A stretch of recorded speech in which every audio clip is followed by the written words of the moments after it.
Udah, Rasha? Bismillahirrahmanirrahim. Alhamdulillah hamdan katsiran thayyiban mubarakan fihi kama yuhibbu rabbuna wa yarda. Wa asyhadu an la ilaha illallah wahdahu la syarika lah wa asyhadu anna Muhammadan abduhu wa rasuluhu la nabiyya wa la rasulahu ba'da. Taib ikhwan, nuwasil darsana fi bayan hukm at-ta'zim at-tamathil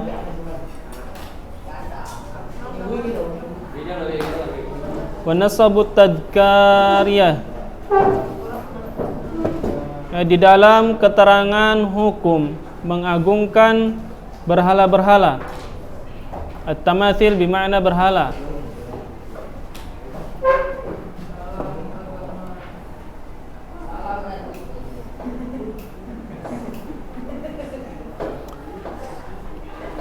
Wa nasbu yaitu adalah patung-patung.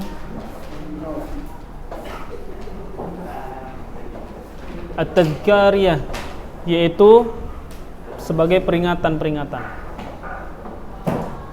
At-tamathil jam'u timthal. At-tamathil jamak dari timthal. Wa huwa suratu al-mujassimah ala kulli insanin aw hayawan aw ghairihima mimma fihi ruh. Ya. Wa huwa surah yaitu gambar al-mujassimah fisik. Mujassimah itu fisik. Ala syaklin atas bentuk insan atau hayawan, baik dia bentuknya itu manusia ataupun hewan-hewan, atau selain dari itu juga mimma fihi ruh, yang dia itu dalamnya terdapat ruh. Wa nasbu fil asli, adapun ya an-nasbu, sedangkan an-nasbu pada asalnya al-alamu wa ahjar, adalah tanda-tanda. Al-alamu tanda-tanda, wa ahjar batu-batu dan batu-batu. Kanal musyrikuna yudhabbihuna li ihya'i dzikri za'im au mu'dhamu ala suwarihim, yaitu batu-batu yang dahulu orang-orang musyrik ya mempersembahkan kurban-kurban mereka di sisinya.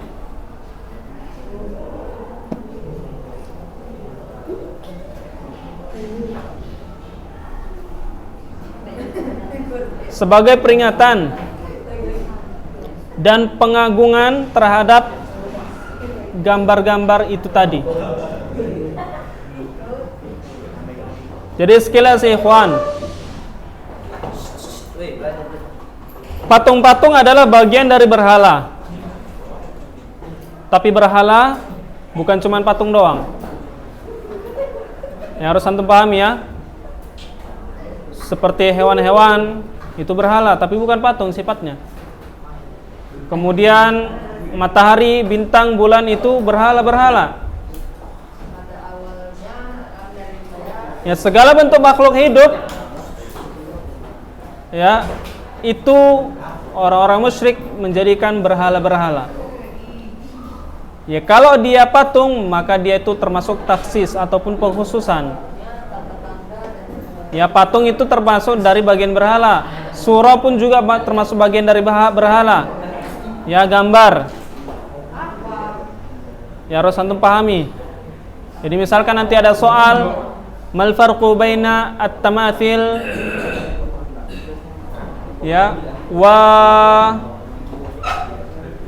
al-asnam, apa perbedaan di antara berhala-berhala dan juga patung-patung? Maka antum jawab, patung adalah bagian dari berhala. Akan tetapi berhala ya bukan hanya patung. Baik. Jadi sifat gambar ya itu dahulu sebelum datangnya Nabi SAW itu ya seperti Nabi Isa alaihissalam dan juga para nabi yang lain, para pengikutnya itu ya setelah para nabi sudah wafat, mereka itu menggambar para orang-orang soleh dan dijadikan itu sebagai perantara ibadah mereka itu kepada Allah Subhanahu wa taala. Ya. Jadi makanya kita dilarang memajang foto. Ya. Memang dampaknya bukan untuk penyembahan, peribadatan. Tapi ini juga bisa merusak. Ya, terutama akidah, keyakinan. Memang dampaknya itu enggak ke kita. Tapi dampaknya itu bisa jadi kepada anak-anak cucu. Ya, sama seperti sekarang. Salah satu contohnya di Medan ini apa yang berkembang pesat? Meriam puntung. Ya, satu di Istana Maimun, satu lagi di Tanah Karo. Yang di Istana Maimun nggak berapa lah, nggak diagungkan kali. Tapi kalau yang di Tanah Karo sana, pecahan dari meriam puntung Medan, sana dijadikan tempat kesyirikan. Banyak orang mau berobat, orang berobat dikasih kue, kemudian orang itu berdoa menurut keyakinan agama mereka. Antum mungkin belum pernah ke sana, tapi Ustaz udah pernah. Ya, meriam puntungnya itu nggak besar, paling cuma segini.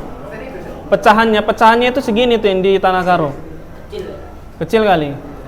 Boleh masuk, boleh kita pegang. Ya, tapi luar biasa beratnya. Berat kali. Ya. Dan keyakinan mereka, yang penjaganya di situ bilang, Pak, kalau bisa mengangkat, kemudian Bapak berdoa, besok dikabulkan doa Bapak.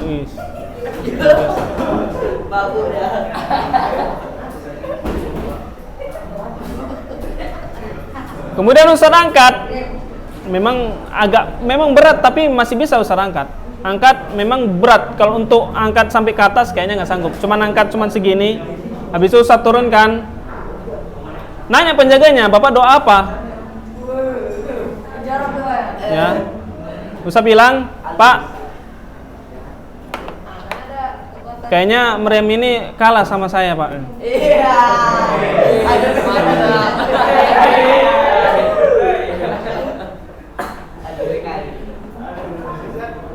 Doa apa aja katanya bisa dikabulkan kan, Pak?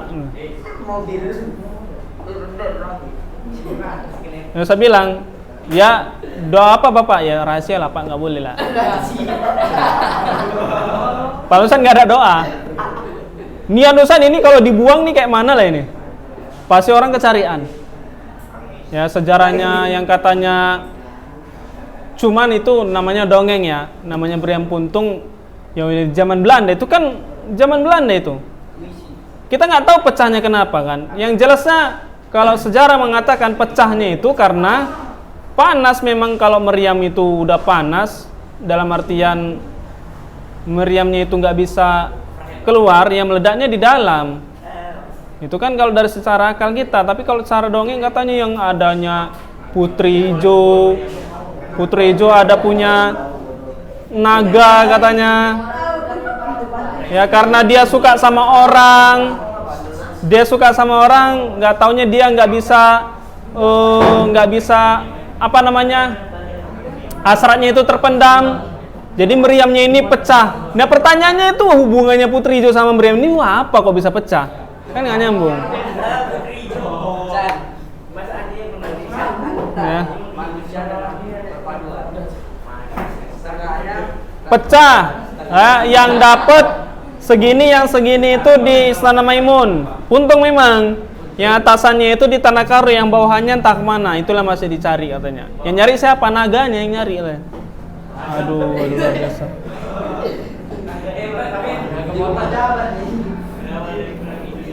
Ya Medan tuh banyak dongengnya.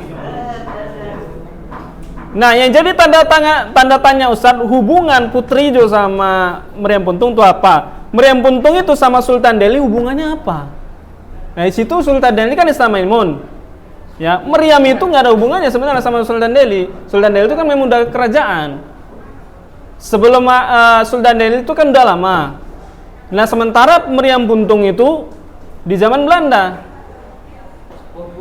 Zaman Belanda aja sudah kepresidenan, nggak ada lagi kerajaan di Istana Maimun.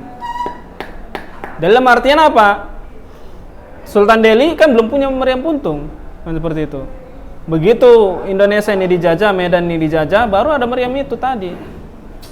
Mungkin aja kita dalam sejarah logika kita apa hubungannya, kan nggak ada, kan seperti itu. Itulah sejarah itu tadi, namanya dongeng. Kan kita nggak tahu. Jadi seperti itu, Ikhwan.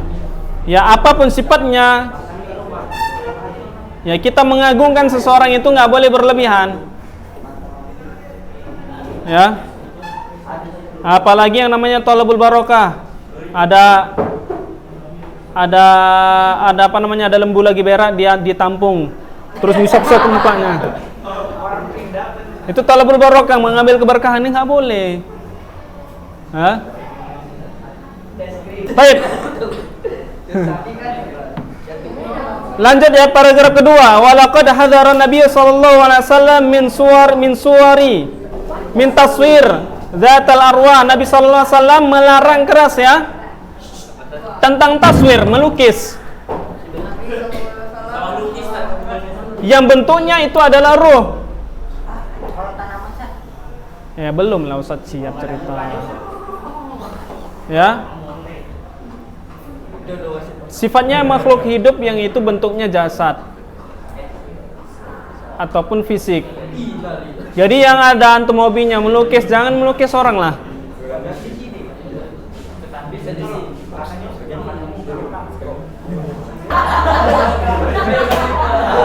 Boleh.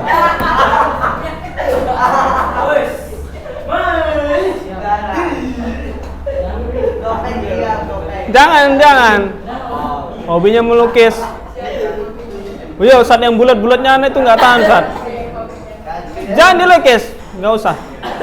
Nggak perlu antum lukis, itu viral sendiri itu nanti. Zaman sekarang seperti itu ya, kawan.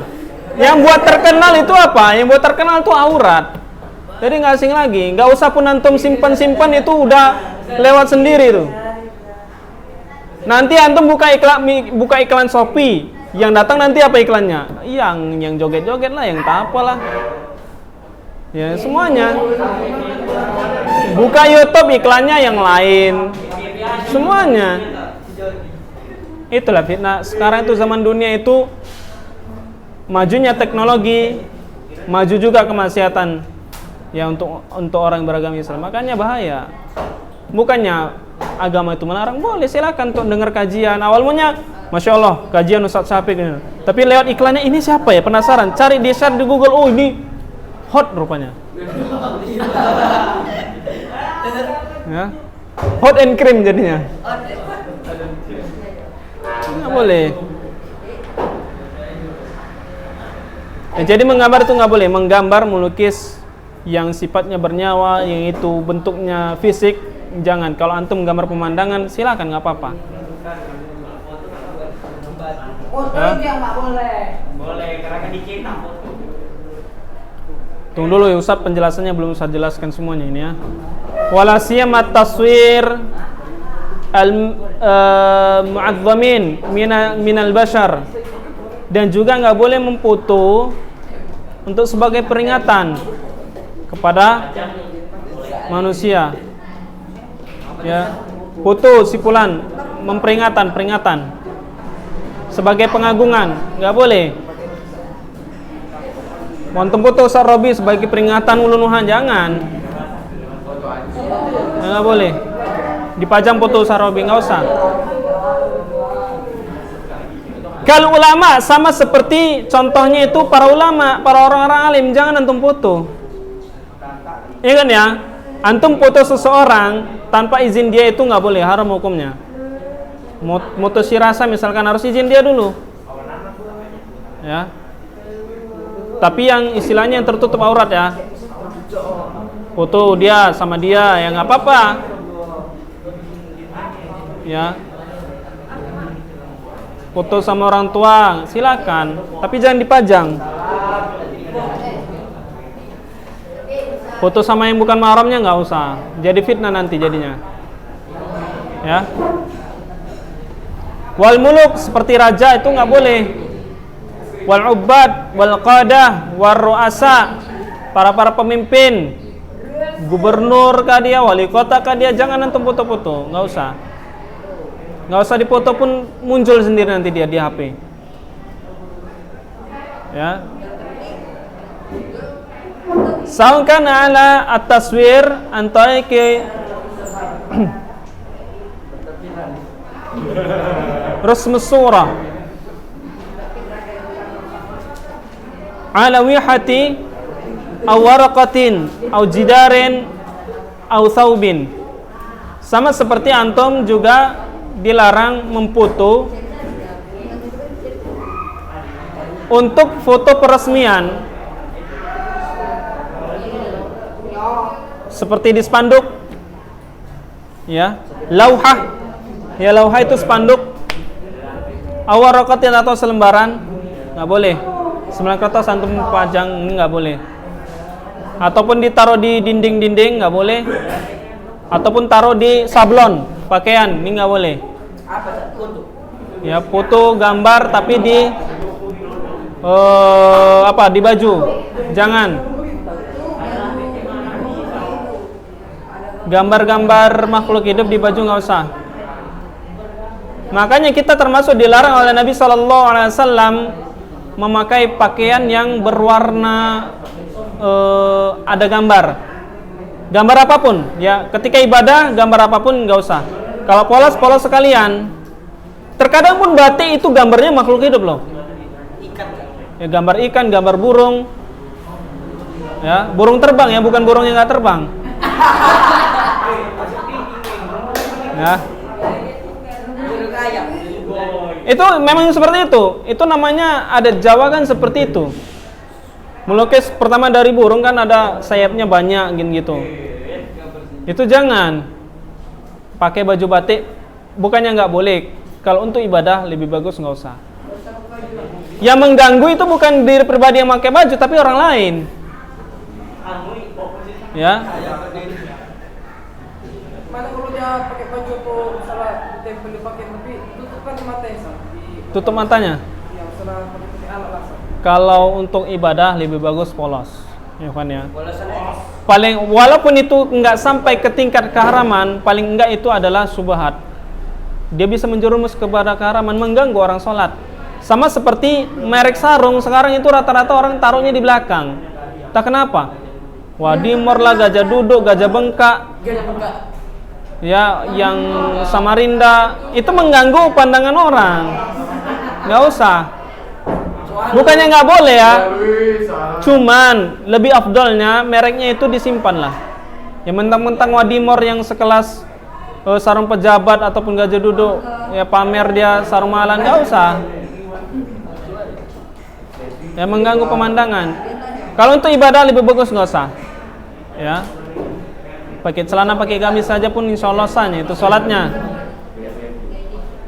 Ya, apalagi yang bergambar makhluk hidup jangan. Dijauhkan itu ya.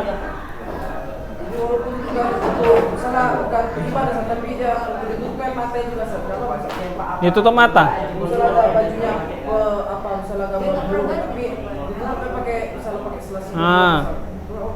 Kalau untuk ibadah lebih bagus nggak usah. Tapi kalau untuk lain terserah. Ya. Adapun yang ditutup matanya silakan, tapi jangan untuk ibadah. Hah? Nggak apa-apa. Yang penting matanya itu dihilangkan.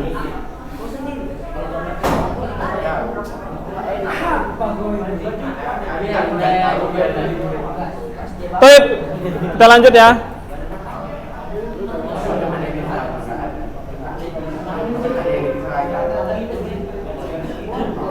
Lanjut. Wa naha sallallahu alaihi wasallam an ta'liqi suwara an ta'liqis suwari alal jidran wa nahwiha.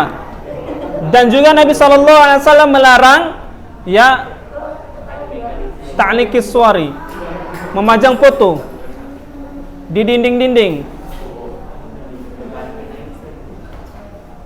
Sebetulnya juga bed nama yang ada fotonya itu dilarang ya. Bed nama yang ada gambarnya.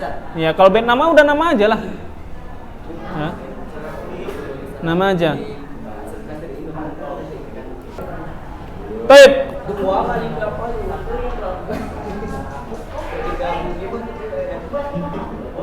Wa nasbit tamathil wa minha nasbut tudzakariyah.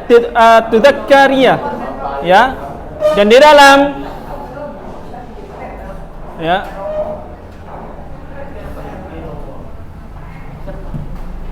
berhala-berhala di antaranya juga adalah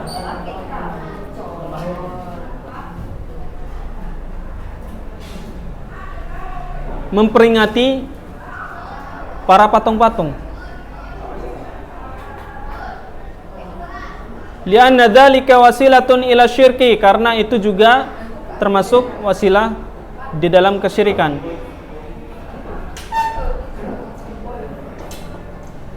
Jadi selain Muslim, Hindu, Buddha, Nasrani itu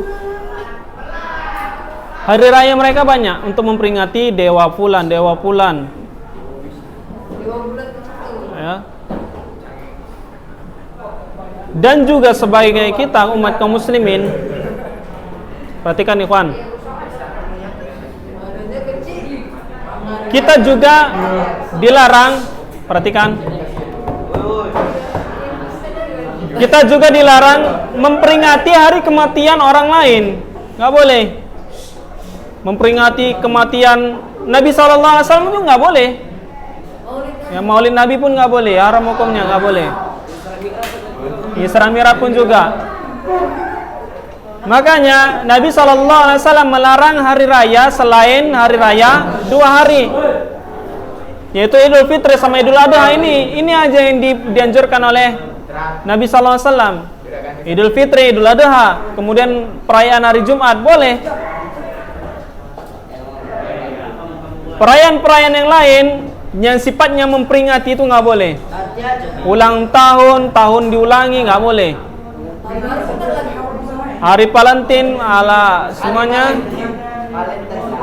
nggak ada. Itu pun nggak boleh. Tahun baru Islam, tahun baru yang lainnya nggak usah dirayain.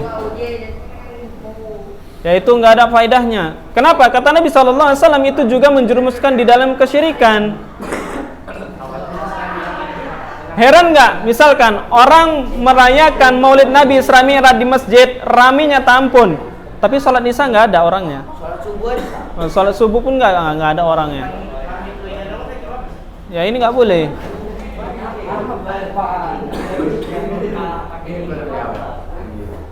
Kalau ada yang bilang itu kan bagus, saling agar kita sapa salam sama kaum muslimin, berjumpa sama kaum muslimin, kemudian syukuran, nggak ada itu dianjurkan Nabi Sallallahu Alaihi Wasallam. Ya beda dengan walimah ya, walimah itu disunahkan Nabi Sallallahu Alaihi Wasallam. Ya walimah nikah, kalau antum nikah undang-undang, nggak boleh nggak undang. Namanya nikah, ya. Ya kalau antum nikah harus diundang. Dan ingat ikhwan, walimah itu adalah sifatnya niatnya sedekah, nggak boleh untung rugi. Kebanyakan orang zaman sekarang orang tua itu untung rugi. Oh modalnya 20 juta paling enggak bisalah dapat 30 juta atau 40 juta biar untung. Ya jadi bisnis. Ya. Ada yang bilang itu alhamdulillah punya anak perempuan, kan bisa dipinang terus, bisa bolak-balik walimah, banyak untungnya. Ya, jangan gitu. Ya kalau kita mau ngundang seseorang hadiah ke apa itu, niatkan itu untuk sedekah. Walaupun nggak ada sumbangannya nggak apa-apa, namanya sedekah. Ya, biar orang-orang itu makan. Ini nggak, kalau nggak ada sedekah, kalau nggak ada sumbangannya pening kepala. Baik.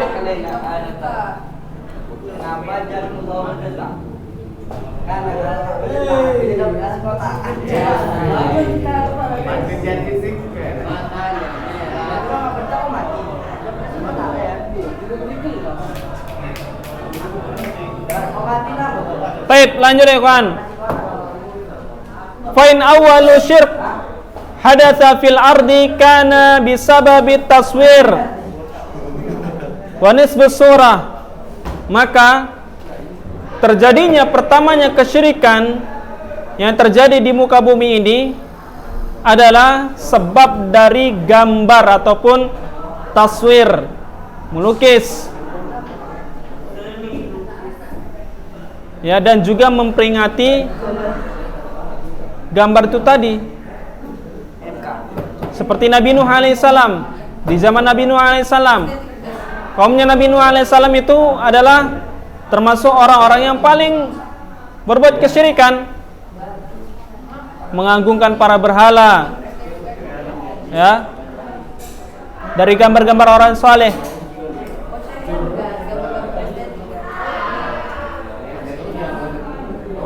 Wadzalika annahu kana fi qaumi Nuh, ini dia. Rijal salihun yang terjadi pada Nabi Nuh alaihissalam. Rijal salihun. Nabi Nuh alaihissalam adalah orang yang saleh.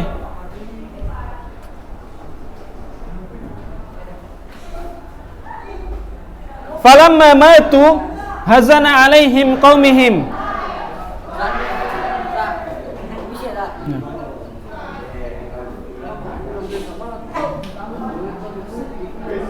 Ya, ketika Nabi Nuh alaihissalam meninggal beserta para pengikutnya, kaumnya itu sangat sedih.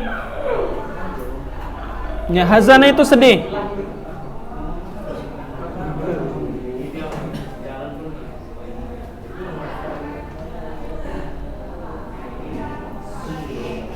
Fa'auha ilaihim asyaitan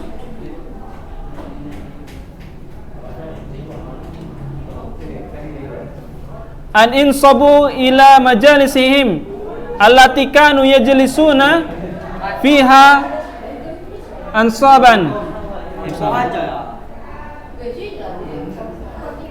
wa sammuha bi asma'ihim fa fa'alu wa lam ta'bud. Bagi dulu.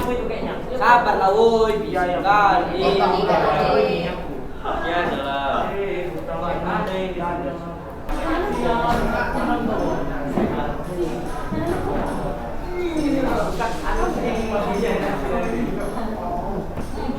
Baik.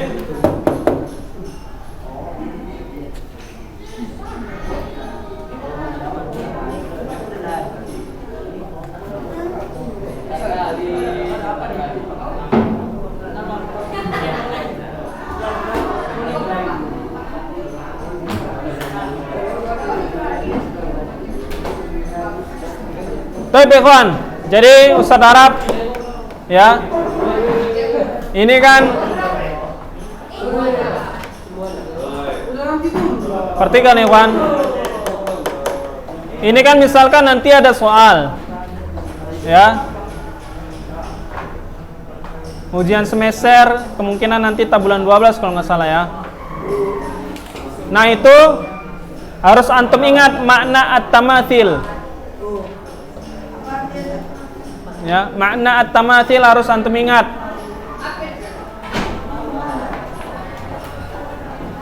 Dan ingat, bentuk soal tetap bahasa Arab, jangan sampai ada yang nggak paham. Ya.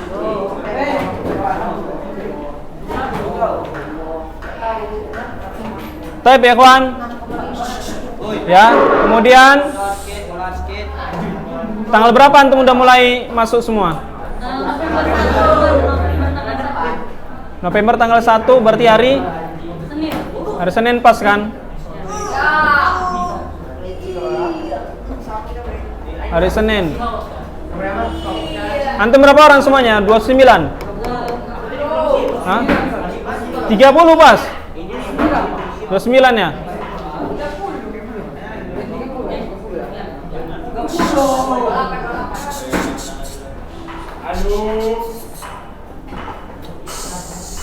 Di kelas ini ada nggak yang abangnya di sini juga atau adiknya?